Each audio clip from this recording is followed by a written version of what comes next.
আয়াত ২৩ ইন হিয়া ইল্লা আসমাউন সাম্মাইতুমুহা আনতুম ওয়া আবাউকুম মা আনজালাল্লাহু বিহা মিন সুলতান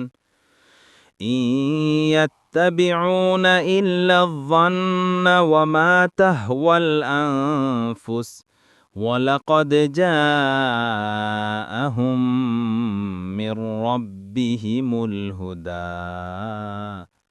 অনুবাদ: এগুলো কিছু নাম মাত্র যা তোমরা ও তোমাদের পূর্বপুরুষরা রেখেছ, যার সমর্থনে আল্লাহ কোনো দলিল প্রমাণ নাজিল করেননি। তারা তো অনুমান এবং নিজেদের প্রবৃত্তিরই অনুসরণ করে, অথচ তাদের কাছে তাদের রবের পক্ষ থেকে হেদায়েত এসেছে।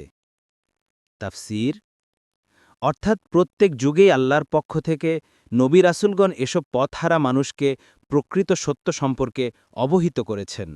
তারপর এখন মুহাম্মদ সাল্লাল্লাহু আলাইহি ওয়াসাল্লাম এসে সত্যিকার অর্থে বিশ্বজাহানের প্রভুত্ব ও ইবাদত কার প্রাপ্য তা জানিয়ে দিয়েছেন।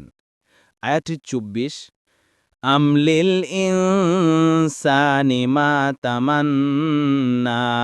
অনুবাদ: মানুষ যা চায় তাই কি সে পায়?